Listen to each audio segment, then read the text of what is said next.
Welcome back to another episode, the bonus episode of the Fruitful Three Show. I am by myself. I am Isaiah. We're going to talk about my journey to New York, and I didn't want to bore my brothers with this. And the reason why I'm talking about it is because I had a friend a while ago ask me if I should do it because he thought it would be a good episode for the podcast. And I was like, no, that's like selfish of me, like, because this is more for my brothers than it is for me. So then I talked to him, and I was like, well, what if we do a bonus episode to make everyone happy, So here I am. We're here. So Jasper, this is for you, bro.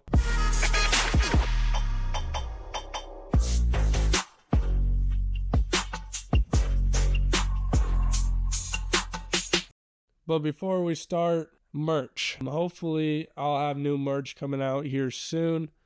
But anyway, we still got spring is around the corner, and we're gonna start releasing the spring merch, shorts. It's the next thing, shorts. Got some long sleeves, got hoodies on there, got hats, got stocking caps, got everything.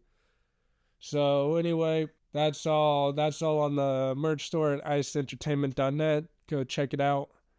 Have fun. Do that. Moving to New York was a journey of itself. Now, I'm going to try to hit every subject of New York and my experience of New York and everything, but I may leave out a couple things. And if so, you can hit me up and ask questions, and I'll try to answer them. The reason why I moved to New York was really, at that time of my life, I was starting to get out of my own personal health. I was really starting to focus on my health and my mentality and chasing dreams and everything. And so I ended up watching a movie because I really just wanted out of this place at that time. And New York has always been like a dream to live there for me. So I moved to New York to chase dreams and to really achieve my own dreams that I had as a little kid, So a lot of people tell me that I was brave because I moved from a village of 30 people to a city of 7 million, I believe. It wasn't that big of a deal because, no one's going to know you. And I moved out there I knew no one. I didn't have a job, and I didn't even have a place to stay. I just went out there on a whim because I said I wanted to do it, and I did it. It was a leap of faith and a journey of faith in the end. So I left Nebraska here August 10th of 2022. It was the first time I've ever been on a commercial airplane flying anywhere. And because I didn't have a home or a job or anything or knew anybody in New York, I ended up staying in hotel rooms for 3 weeks. For 3 weeks. Because September 1st, I moved into my apartment, or townhouse at that time. A townhouse. I landed in LaGuardia Airport August 10th, and I moseyed my way through everything, the airport, and found a taxi. Now, my hotel room that I booked was in Brownsville. And if anybody knows anything about New York, which I sure didn't at that time, Brownsville is pretty much the hood, or at least it was when I was there. It was one of the roughest neighborhoods, if not the roughest neighborhood in New York the time I went there, or was ranked anyway, as one of the toughest neighborhoods. So I got in the taxi, and I should have took the first red sign from the taxi driver that Brownsville is a bad place. But I wasn't dealing with none of that because I was tired. I wanted to go to my hotel room.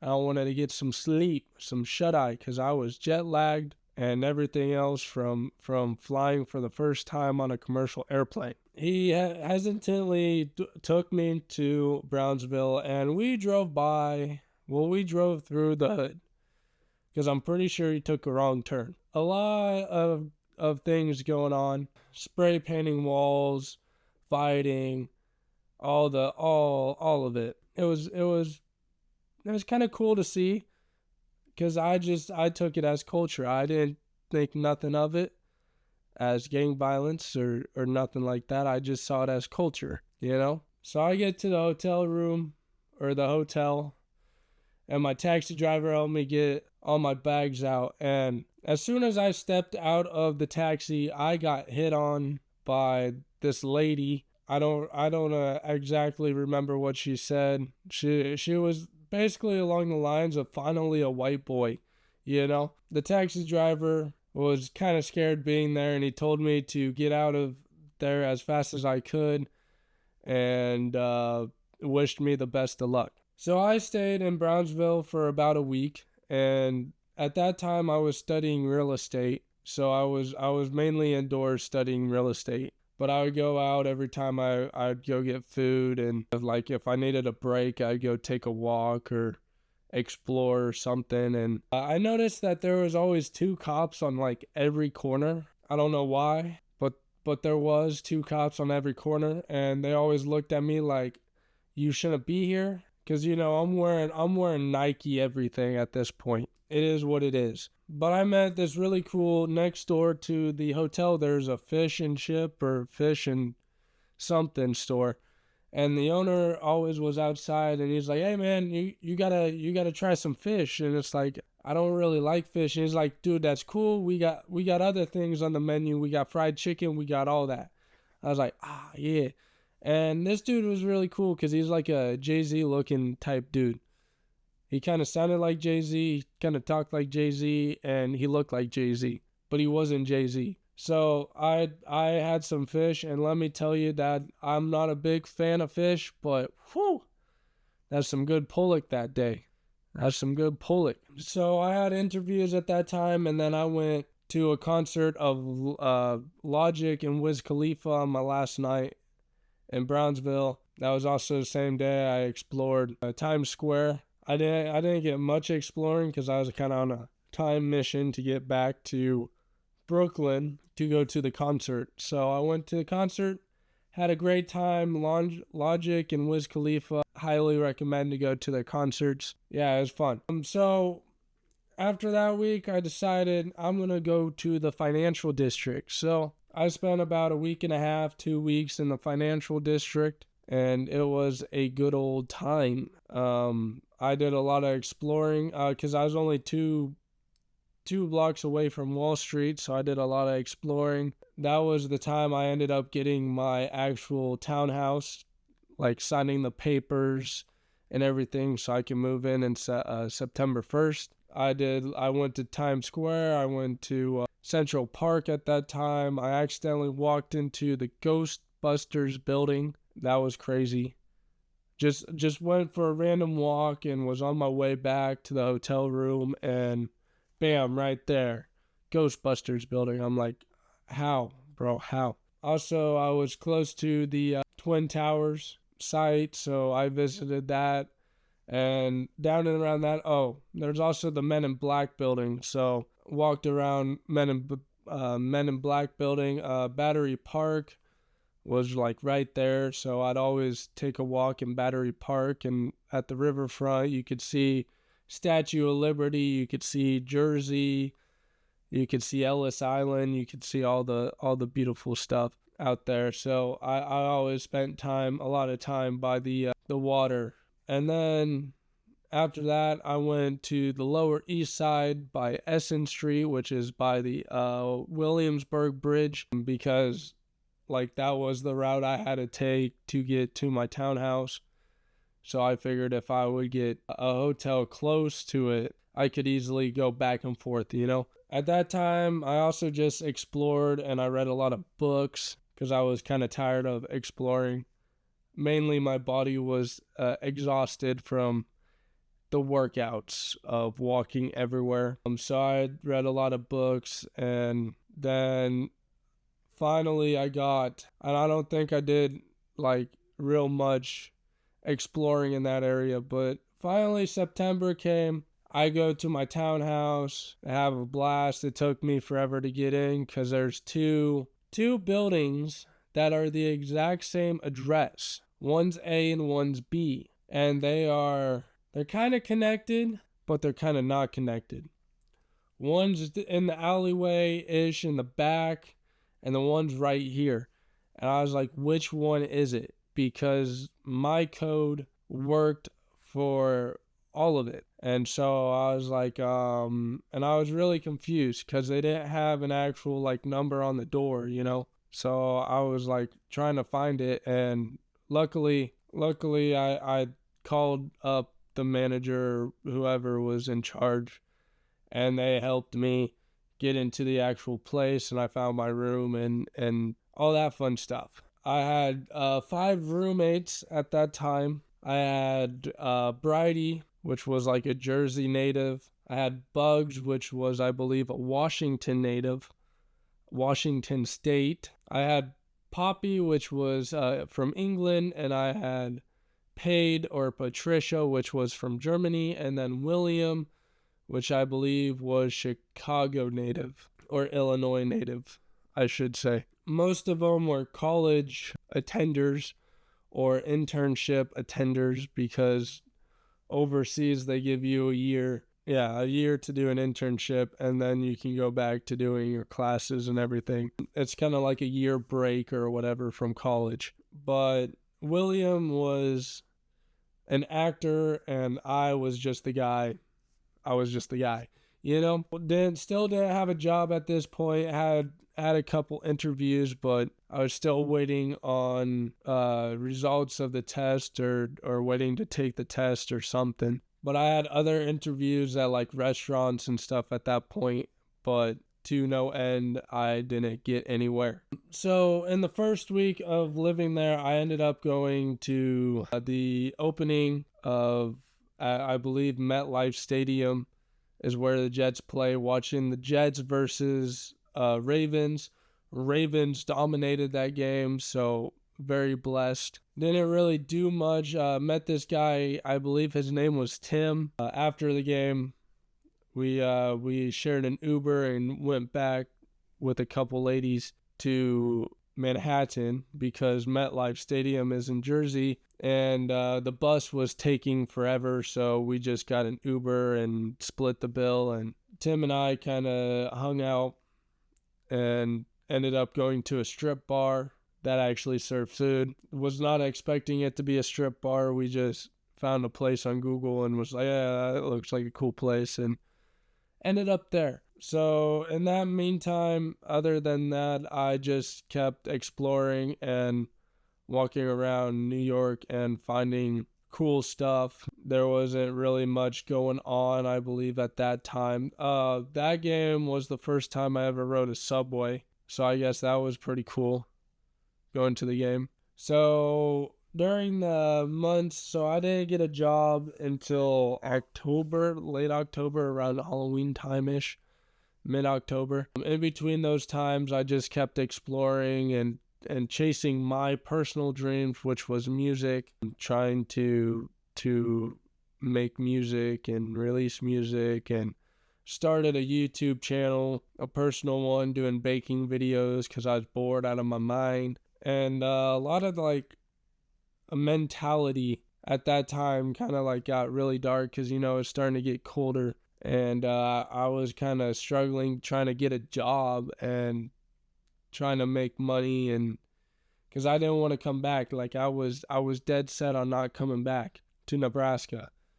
Like I was going to live in New York and live in New York until the time was right. So I prayed a lot because I was kind of broken, you know. So I prayed a lot, and I actually started, because I took my Bible with me just because I'm superstitious and believe that I need to have a Bible everywhere I go. So I actually sat down and opened up the Bible and started reading in Genesis And my mission was to read all the way from Genesis to Revelations. Within a week of praying and being broken and opening my Bible, at this time also, I failed three times the real estate test and kind of figured that wasn't my calling. The one thing I will say about that is I understand the reason why they do it is because they don't want everyone to do it, but like they just tell you whether you pass or you fail instead of giving you like, hey, you missed this or you missed this or you missed this, which then in turn could help you study.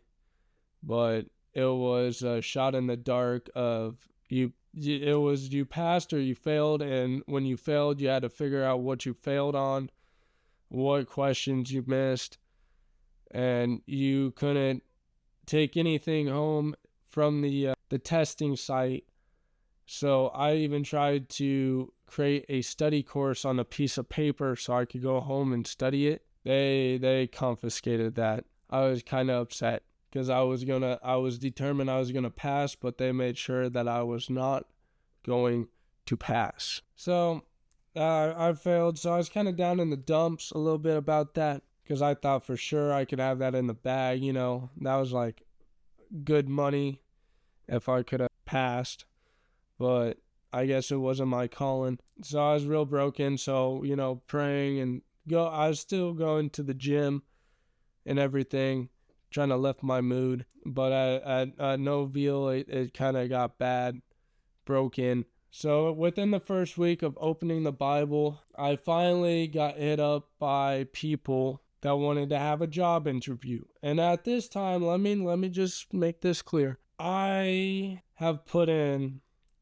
like 300 requests to get an interview at like 300 different companies. 300 times. And only a handful of people, or two, actually hit me up. Within that first week of opening my Bible, I had 3 job interviews. I was like, holy cow, this is crazy. So the first one, I believe, which was the first one, was in downtown Brooklyn on Fulton Street or Fulton Avenue or whatever it is. It was a deli shop where I would have been making sandwiches and ringing up customers, and a convenience store and blah, blah, blah. And I passed at that interview, but he said, I'm going to think about it. I had 2 more interviews. The second one was at a steakhouse in Times Square, and that was almost winter too, but they wouldn't allow me to start working there or start getting paid until I had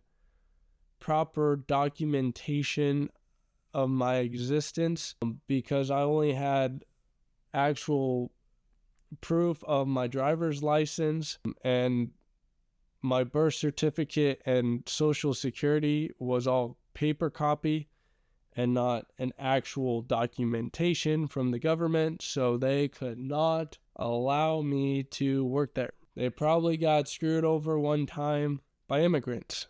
That's just my thought. It sucks, it blows, but the same day I had another interview at Planta Queen at Nomad for the Planta position, which was going to be in Brooklyn, and I succeeded at that, and they kind of hired me right on the spot, and I accepted it. I was going to be working at a plant-based restaurant, or what most people like to call vegan, a vegan restaurant. It was really cool. So I had orientation and everything in November.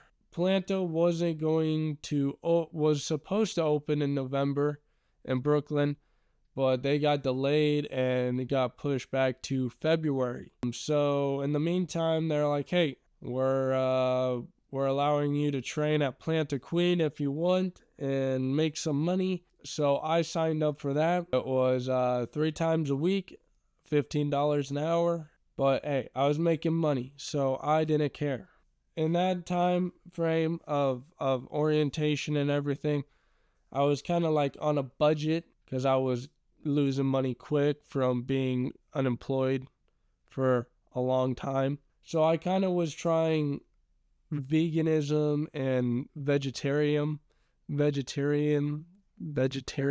So I was trying all those things, and I tried being a vegan for 2 weeks, and I think I only passed 2 weeks. But other than that, I was a vegetarian and realized that maybe that's not the best thing for me, as I was still going to the gym. I was getting weaker. I wasn't getting stronger. I was getting weaker, and it's like I need protein. And I did the math and realized that it would just be cheaper for me to eat meat than try to calculate all the protein that I need from vegetables and minerals and all this other stuff. So I ate meat. Went back to eating meat. Yes, sir. That's what happened. That time I was hanging out with Poppy and Pate a lot. Pate especially, we'd always hang out all the time.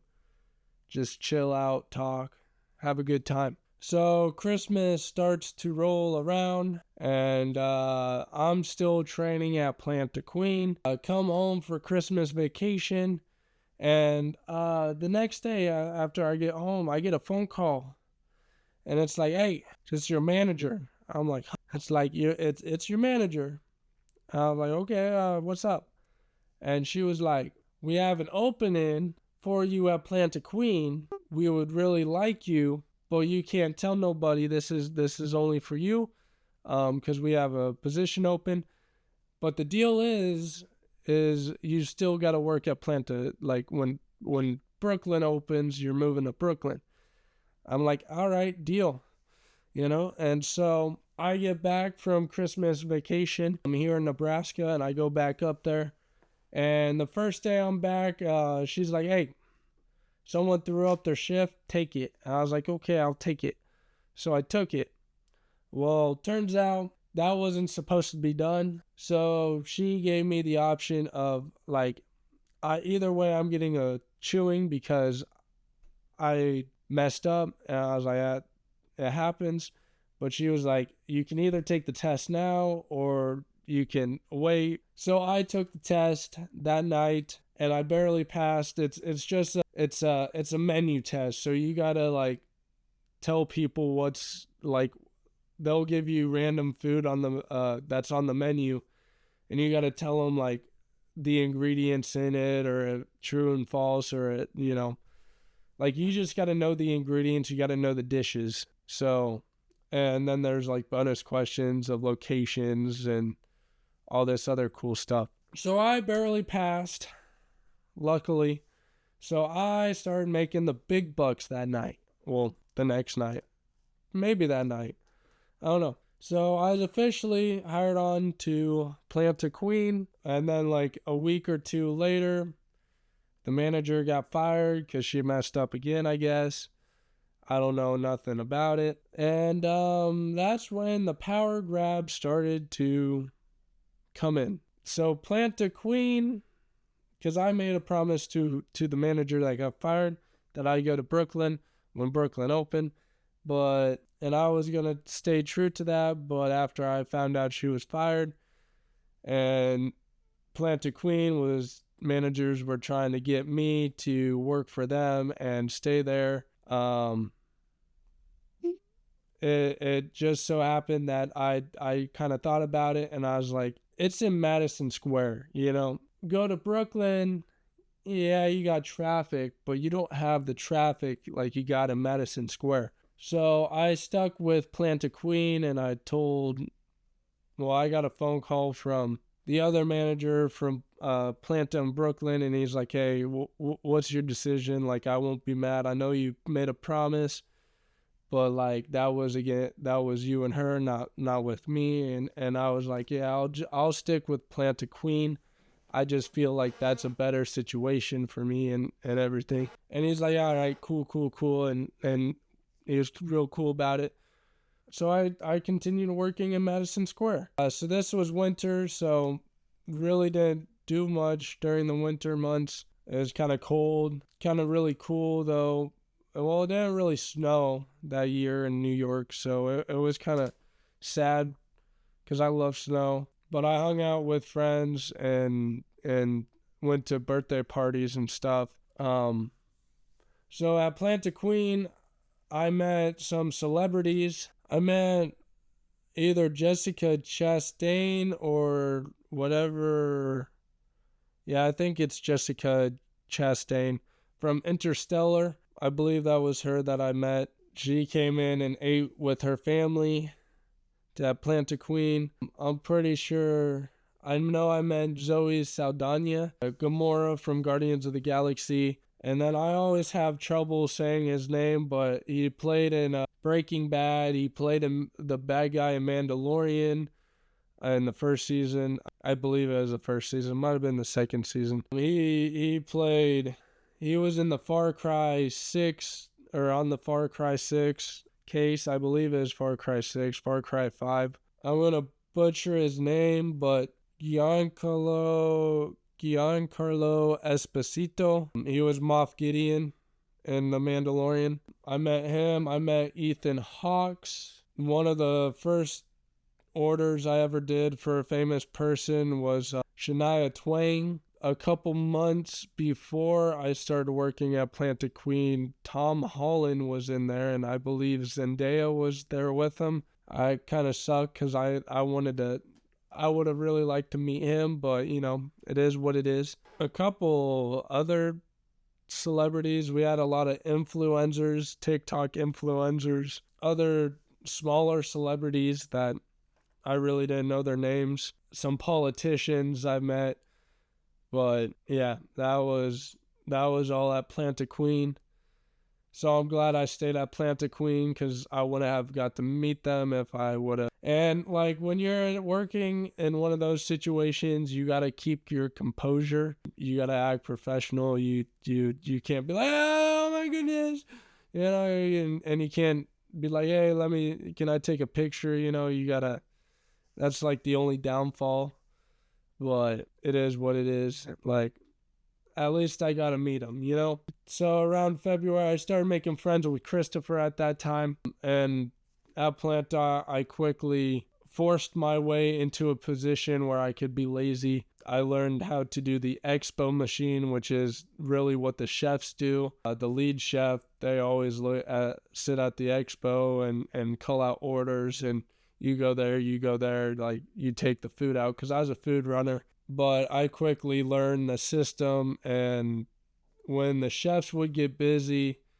in the back trying to catch us up on a busy night, I would always be on expo yelling at the other food runners' hands. And the job of being expo was looking at the dish and making sure that the dish looked good and that it was acceptable. And sometimes you even got to taste the food to make sure that it was good. So it was a pretty good job that I was good at.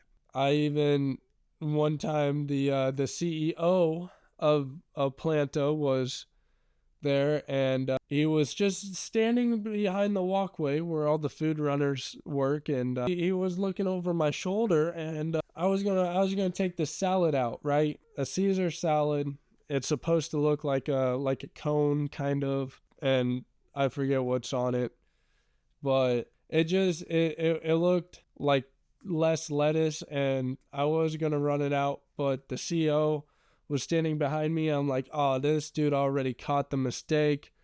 So, cause like all the chefs were way down yonder, and I was like, dude, I'm going to have to run a chef down just to check this. Like, we don't have time for that. Well, luckily, I looked up because I was like, the CEO right behind me, and Chef Tristan is right there. And I'm like, yo, Chef Tristan. And I was like, is this acceptable? Like, this looks like too little lettuce. Like, it doesn't have the shape it's supposed to have. Because it's just, it looked like someone just threw it on the plate. And it's like, and he's like, no, this is not acceptable. Because he sees the CEO is right behind me too. So he's like, no, this is not acceptable. We need to redo this. We need to get it looking good. And the CEO comes up and is like, I didn't even catch that mistake. I don't even know. Like, I am so proud that you caught that mistake. You asked the question. You made sure the chef saw, got the chef going, and I'm really grateful that you're trying to go over quality, over quantity. And he gave me a handshake. And I was like, yes. And to top that all off, that was not it. He talked good words to my managers. And then the next day, he was still here the next day, right before he left. Got back on the plane and left somewhere. He was at the pre-meeting before the shift, the pre-shift meeting. And he threw out my name. I'm like, okay, this is going way too far. Like, I just did my job. Like, that was it, bro. Like, you're giving me way too much credit for the credit that I should be getting. But he kept, and I became like his favorite, and they made sure I was able to be able to relax at that job. After that, I got to be the expo machinist all the time. So that was pretty cool. And the CEO, he's a really cool guy. I'm just a quiet guy that's not talkative. But I bet he would have had a conversation with me if I really was a talkative person. So around this time, Christopher and I are always hanging out, playing basketball, throwing a football, whatever, going and walking around the park, exploring, doing New York things. At that time, then summer's here. I'm doing a little less exploring. I'm just living life. But I'm riding the subway just to get back to work because it's quicker. And I talked to the homeless guy on a couple homeless guys on the bus or the subway. They're really cool. They got some cool worldviews for sure. Sometimes, you have to help out. Because like one time this homeless guy was kind of harassing this one chick, and you could definitely tell she was uncomfortable. And it's like, hey man, like you just end up striking a conversation, and it just becomes you and the homeless dude. And the chick was grateful that I intervened, I guess. Like she looked at me even though I'm holding a conversation with the homeless dude. She like smiled, and like you could just tell that she had thank you in her mind. So there was that. But so I came back home for 2 weeks, and I skipped a whole section. So February, I moved to my apartment from my townhouse. So from 5 roommates, I moved to 2 roommates. I had Carlos and Liam. Carlos was from Spain, Liam, Switzerland. Liam was from Switzerland. Carlos and I, we got along a lot, talked a lot. Liam was more of a quiet person, and so was I. So, like, we would talk about movies and anime and stuff when I was out and about watching.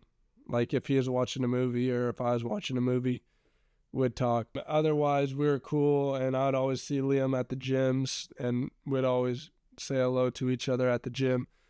But like, I never really hung out with Liam. So there's that. So I came back home, skipped to summer again, came back home for 2 weeks, went back, and still working at Planta, taking my leadership position. That's not a manager position, just a leadership position. Getting along with everyone at Planta, making good friends, with everyone. And then I went to an NF concert in July of 23 with a friend. Liz is her name. I went, she really loved NF. I really enjoy NF.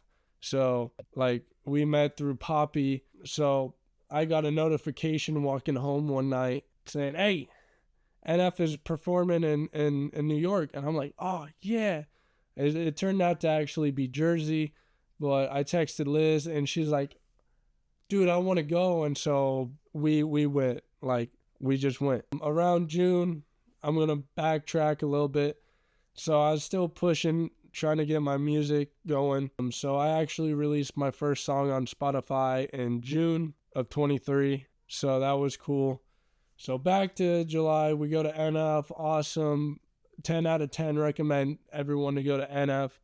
I really just love NF. So we go to NF, have a great time. We go back and we hang out again like a week later because Liz is also from England and here on an internship. So like it's her time to go back. So we hung out on our last night in New York and went to the Barbie movie with a bunch of her friends. And then we went and just pretty much partied up New York, you know. That night, I actually went on my first ferry ride over to Staten Island, which was cool with everybody, that all her friends and everything, and her.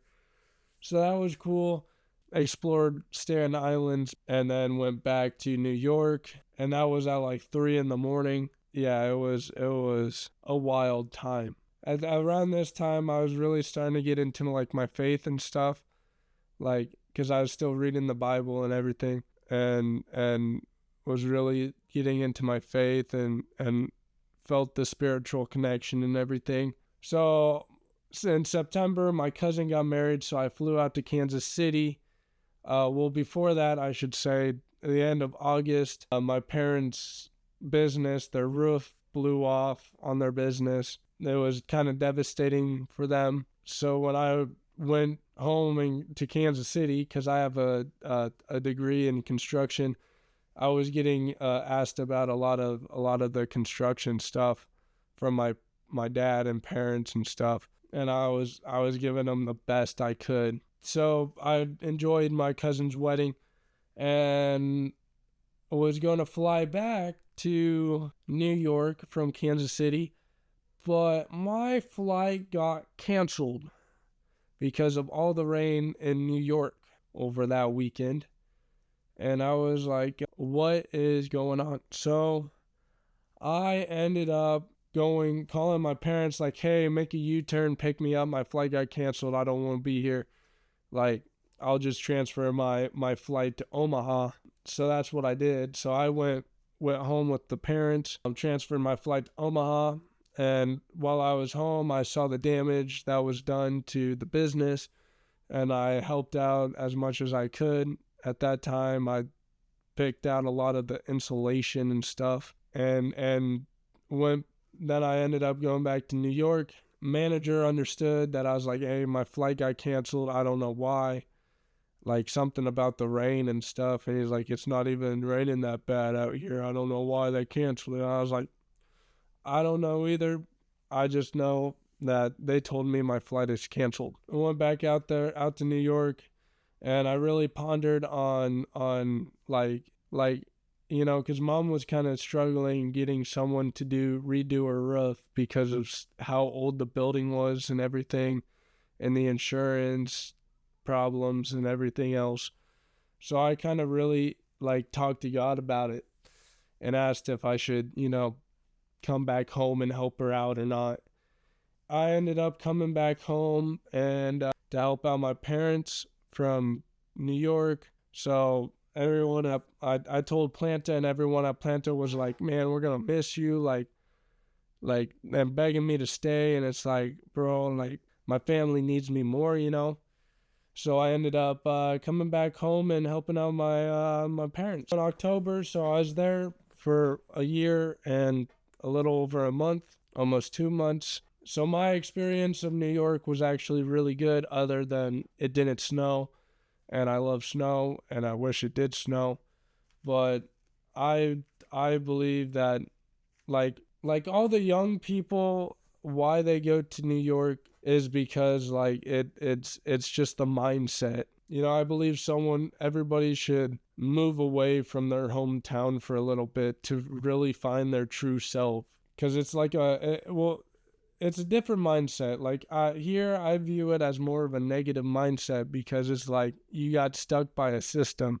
And even up in New York, if you're from New York, you kind of feel like you're stuck by a system. But like it's just a different mindset because of all the tourists that are in New York. It's more of like I can and I will and I can accomplish, and anything is possible as long as I just keep pushing and put my mind to it, and it's all right if I fail. I just got to keep pushing, keep going. And around here, it's like, if you get stuck by the system, it's like I'm stuck. I can't go nowhere, and that's really why I prefer New York over Nebraska. I kind of feel like it's one-minded, but that's just the system. So I recommend everyone to go out and just move way out of state, wherever, go explore, because you'll find a lot more about yourself, and you might even connect more to a faithful spiritual side. Even if you're not religious, you'll still probably connect to that spiritual side more than what you think. So other than that, I think New York was great. I love New York, and I hope sometime I can live back in New York sometime, or on a place up there at least. Oh, cramp. Woo, cramp. Don't mind me. I'm just gonna stand. I got a Charlie horse, but I recommend New York. If you have any questions about my time in New York, or if I missed something and you know that I missed something, I can just hit me up. So anyway, that's all for this. I hope you enjoyed this bonus episode. I hope Jasper is happy that he got what he wanted. Anyway, peace, love, happiness, and unity, and I will see you next season. Love you guys, and thank you for all the love and support.